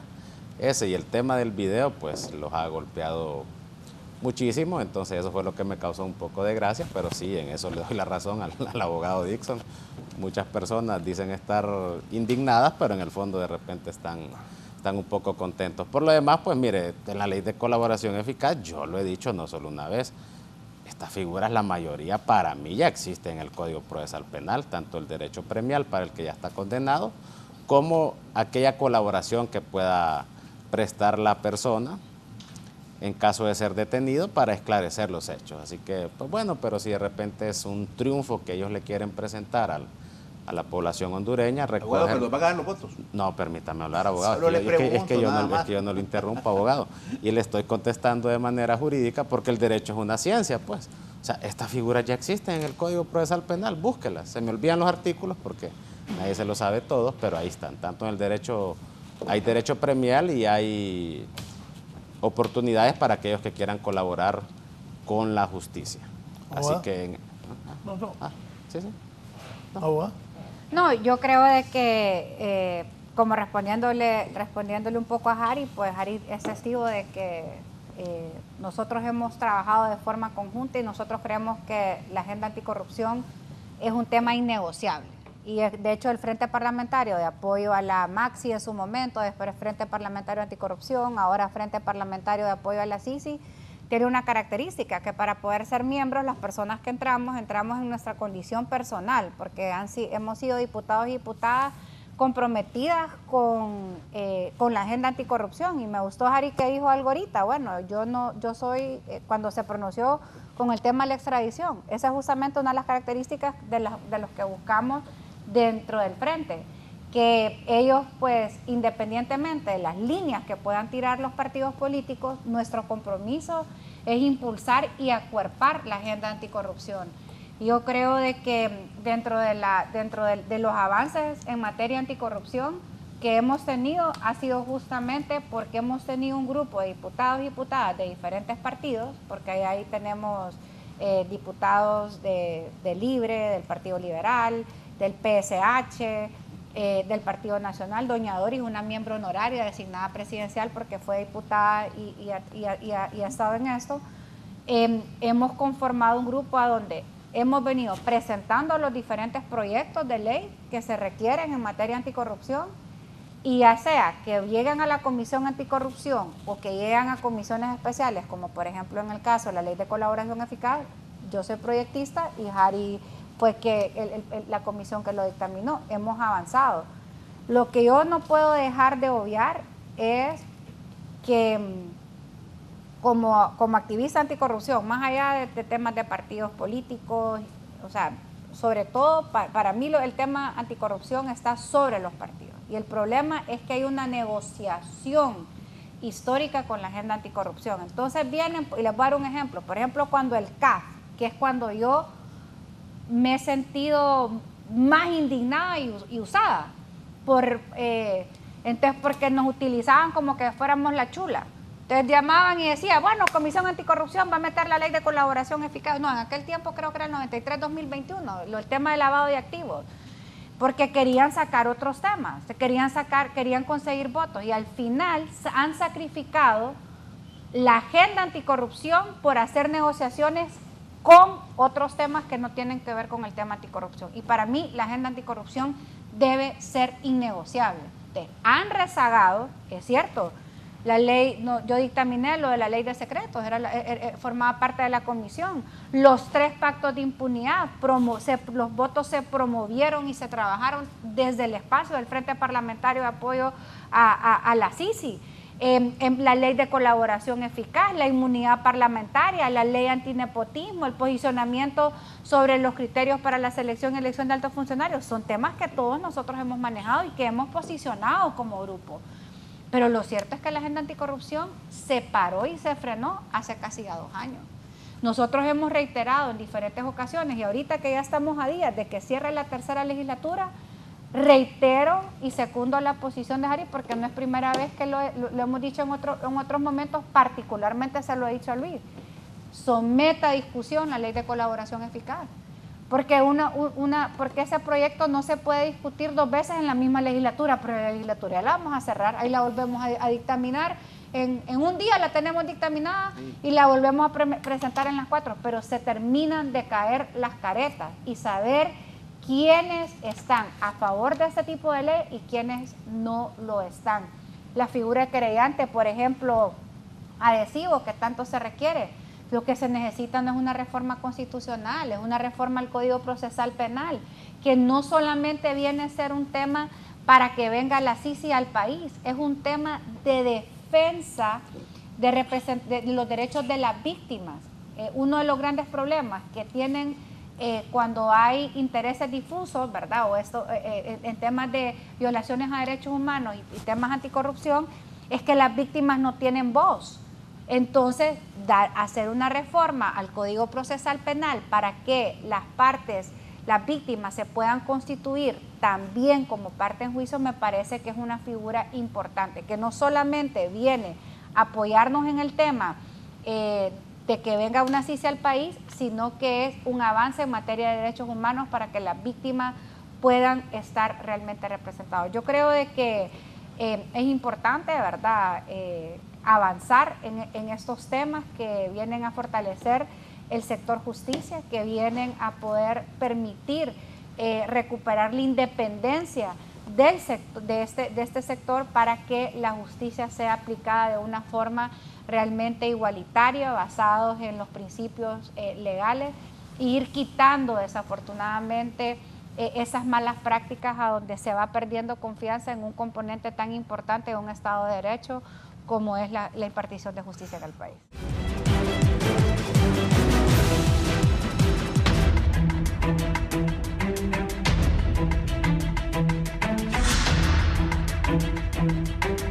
La Fiscalía emitió acusaciones contra exfuncionarios del Partido Nacional.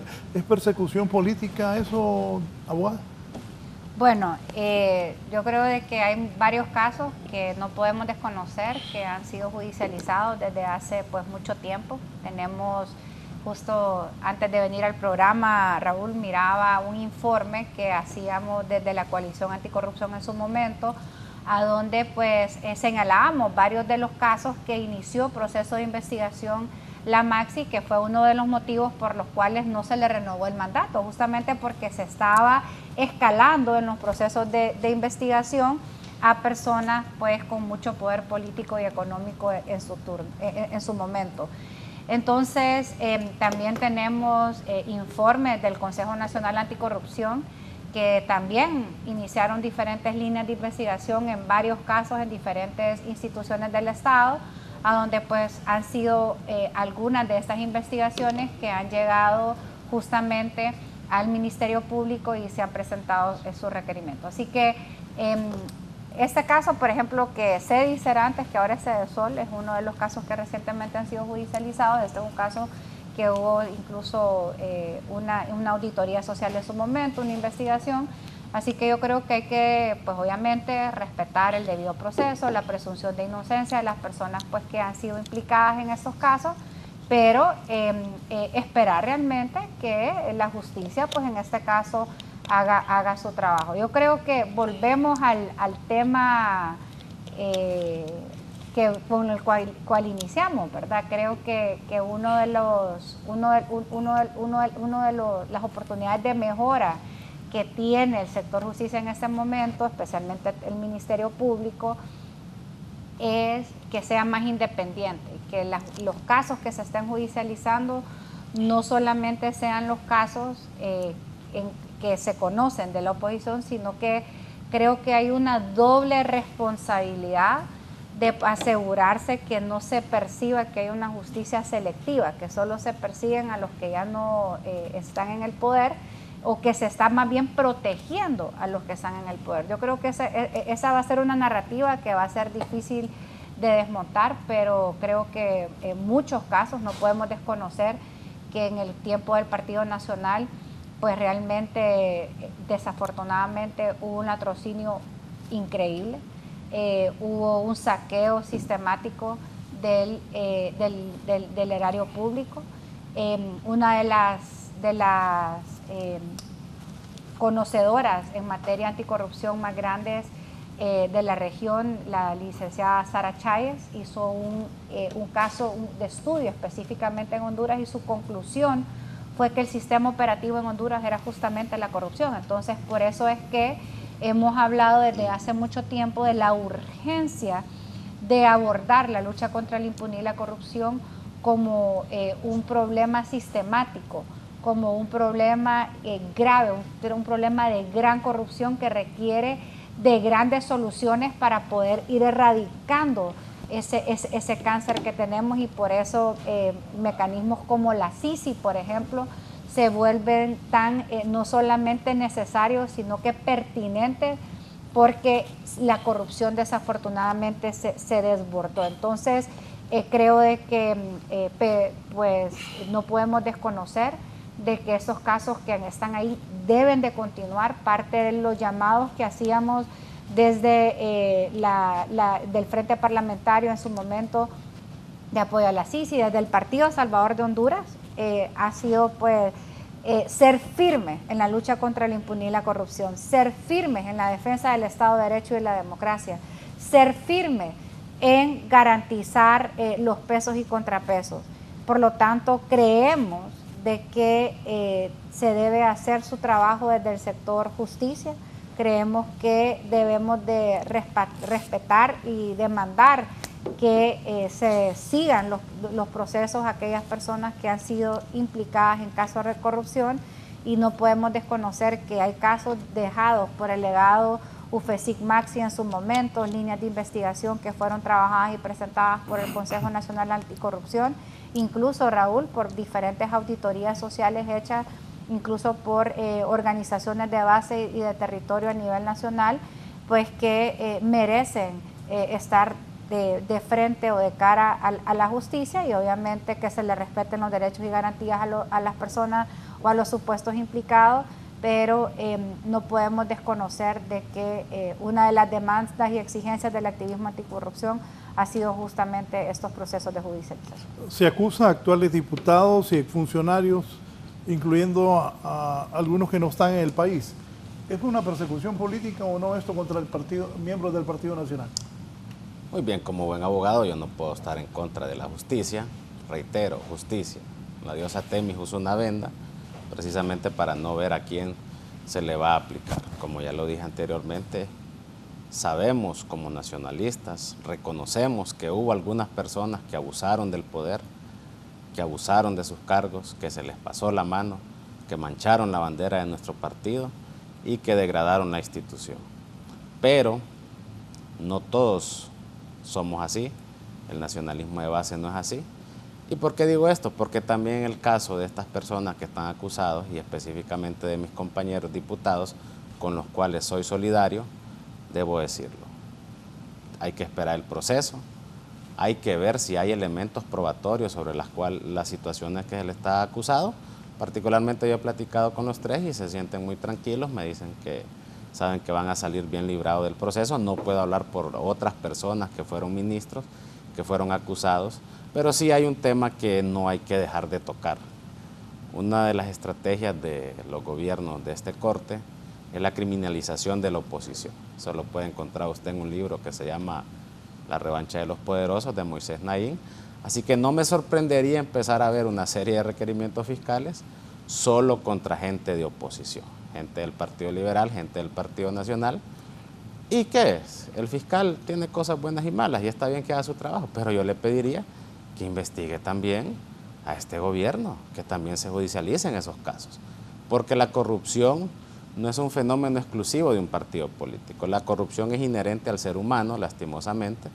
Por corrupción cayó el Imperio Romano, y es que ahí anda en la humanidad el abusar del poder cuando se le da demasiado. En estos casos pertinentes, Raúl, yo quiero justicia, al igual que en cualquier otro caso que se judicialice, pero que no se utilice al Ministerio Público, que es el arma más poderosa del Estado, el arma procesal penal, solo para apuntar contra los partidos de oposición, y olvidemos que su deber constitucional es actuar en garantía de los intereses generales de la sociedad y que persigue el delito parejo, que persiga homicidios, asesinatos, femicidios, que le dé justicia a todas aquellas familias que han pasado por estos hechos y que se combate el narcotráfico, otra serie de cuestiones que le hacen daño a Honduras, y no solo nos empecinemos en requerimientos fiscales contra la oposición. Por los procesos, pues bueno, que sigan, y en las etapas intermedias o en juicio oral y público se sabrá la verdad, que es lo que todos queremos. Pues, o sea, yo no estoy para apañar cuestiones, tampoco estoy para acusar a nadie. Como nacionalista soy solidario con mis compañeros porque debo de serlo. Ellos enfrentarán su proceso, están muy tranquilos, y ojalá así se persiga el delito en todas las instituciones políticas, ya que un favor nos harían depurando las instituciones. Abogado Dixon. La persecución política tiene su propia conceptualización. Es cuando se presentan acciones penales contra opositores políticos sin tener las pruebas necesarias. Esto no es un concepto nuevo. Se ha utilizado en varias partes del mundo. Hoy le dicen el lawfare. Ese concepto está un poco famoso. Pero cuando hay pruebas, la acción penal tiene que presentarse, independientemente que sea catalogada, interpretada como persecución política. Yo recuerdo que antes de 1994, con el inicio de funciones del Ministerio Público, los dos partidos tradicionales se ponían de acuerdo. Mira, yo no te voy a acusar, vos no me acuses, y esto era un paraíso de corrupción. Llegó el abogado Edmundo Orellana en el 94 con otra mentalidad, y dijo el abogado Edmundo Orellana que para mí es el mejor fiscal general que ha existido en el Ministerio Público, y dijo no, hay que presentar las acciones penales, y comenzó presentando acciones penales contra el expresidente Rafael Leonardo Callejas y sus funcionarios, pero no solamente se limitó a los funcionarios del Partido Nacional, inclusive presentó acusaciones en aquel momento contra el que era actual alcalde de la alcaldía municipal de Tegucigalpa, el Pelón Acosta. Y inmediatamente el concepto surgió, persecución política. Empezaron con el concepto de persecución política, estaban persiguiendo políticamente al expresidente Callejas, y mantuvieron esos casos por más de 10 años hasta que llegó un fiscal general que había sido defensor del expresidente Calleja, el abogado Ovidio Navarro, que ya falleció, y ahí es donde entramos nosotros como asociación de fiscales a denunciar los actos de corrupción del fiscal general. Y después de el abogado Edmundo Orellana, después vino Roy Medina, y el abogado Roy Medina no pudo, ahí estuvo trabado todos esos casos a través de apelaciones, casaciones, y después ya vino el abogado Ovidio Navarro y volvieron las cosas a la normalidad. El Partido Nacional y el Partido Liberal, no te acuso, no me acusé, y volvió el paraíso de corrupción en el país. Después vino el abogado, se me olvida el nombre, que le hicimos la huelga de hambre nosotros. Leónidas Rosa Bautista. Nosotros nos vamos a una huelga de hambre porque todos los casos estaban engavetados, ahí no se presentaba ningún requerimiento fiscal contra casos de corrupción, aquí no habían corruptos, aquí no había nada.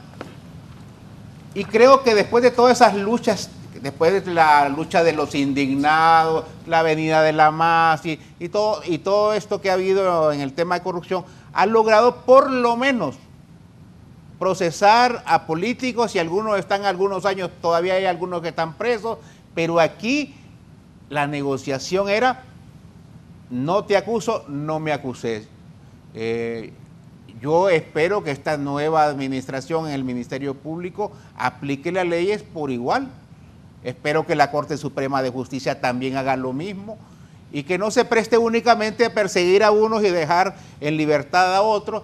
Tampoco lleguen a prestarse a volver a esas negociaciones oscuras de no te toco y no me toques, porque entonces volveríamos otra vez al paraíso de corrupción que hemos vivido en los últimos años. Pero persecución política en casos como el alcalde de la capital, Narri Fura, por ejemplo, de 28 millones de lempiras que aparecieron en cuentas de sus familiares. A mí no me vengan con ese cuento que es persecución política. Hay 28 millones de lempiras que hoy ya no están en la alcaldía y que aparecieron en las tarjetas de sus familiares. Eso no es persecución política. Persecución política contra un general que participó en un golpe de Estado y en el asesinato de personas no puede llamarse persecución política. Así que aquellos que hablan de persecución política demuestren que no han cometido delito, pero para mí, donde hay pruebas, no hay persecución política.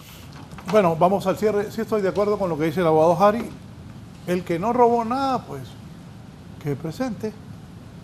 Y vuelvo a decir lo que dije el otro día. Yo fui funcionario público 3 años, 6 meses. Nunca había sido. Bueno, eso ni.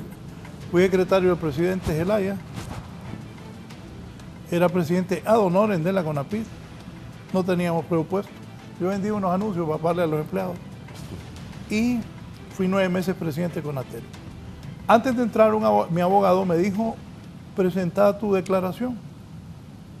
Presenté mis bienes, mis carros, mi reloj, los cuadros que tenía, todo lo que tenía. Lo declaré. Después nos dieron de un golpe de Estado y nos anduvieron persiguiendo. Pero yo cada vez que me llegan a preguntar, aquí está mi declaración. Esta es mi declaración, lo que yo declaré antes de entrar ahí, aquí está, las constancias de los bancos y todo, lo que uno tiene.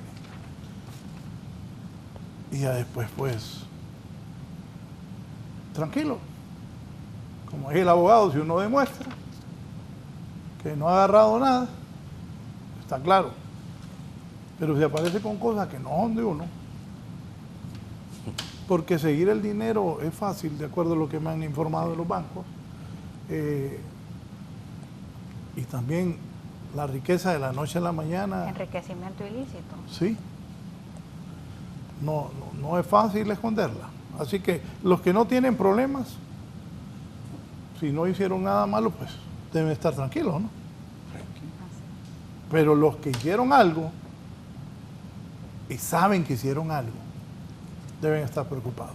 Nos vamos, gracias. Su mensaje final. Muchísimas gracias, Raúl, un gusto estar, espero poder compartir este espacio nuevamente y bueno, creo que es un año electoral, demandar pues la renovación de la clase política hondureña. Yo creo que ese es un momento en que la ciudadanía puede realmente iniciar un proceso de depuración de su poder político, que al final es el pueblo hondureño quien defina quiénes son los hombres y mujeres que llevarán los destinos de este país. Gracias. La abogada Fátima Mena, abogado Iscua.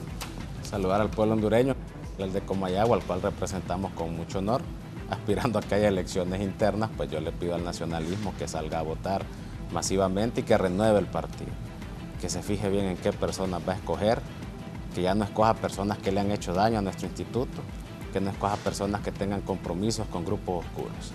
Y saludar especialmente al sargento segundo Maximiliano Licona en la honrosa condición de retiro, a su esposa doña Elena, a sus hijos Vladimir y Naún, toda la estructura ahí del barrio Macarulla y a toda la gente que trabaja en el movimiento ahí de Papi a la Orden, de don Alfredo Valeriano y pues que nos está acompañando en esta campaña. Un abrazo. Gracias, muy gentil por haber aceptado el diputado Daniel Discua. Me dice aquí el precandidato nacionalista Orgullo de Palo Verde Olanchito, Jorge Alberto Zelaya Munguía. Jorge, saludos a Jorge. De acuerdo con tu comentario de cierre, diputado. Bueno, nosotros ratificamos nuestro compromiso que hemos mantenido desde hace muchos años, la lucha por la refundación del país. Sabemos que hay bastantes piedras en el camino, bastantes obstáculos, bastantes enemigos para este proceso de cambio en el país, pero yo creo que la presidenta Xiomara ha demostrado que el inicio del cambio ya está, ya es presente y la gente se está dando cuenta de lo que está haciendo el gobierno de la presidenta Xiomara. Seguramente el próximo gobierno con otra mujer como es la abogada Rixi Moncada va a continuar con las grandes obras que está realizando la presidenta Xiomara. Nuestro compromiso contra la corrupción, nuestro compromiso con el pueblo es irrenunciable. Así que muchas gracias, licenciado Valladares, y un gusto haber estado aquí con los panelistas. Bien, gracias a todos. Siga con nosotros en Canal 11. Mis compañeras y compañeros están listos en Hoy es tu Día. Buenos días y buena semana.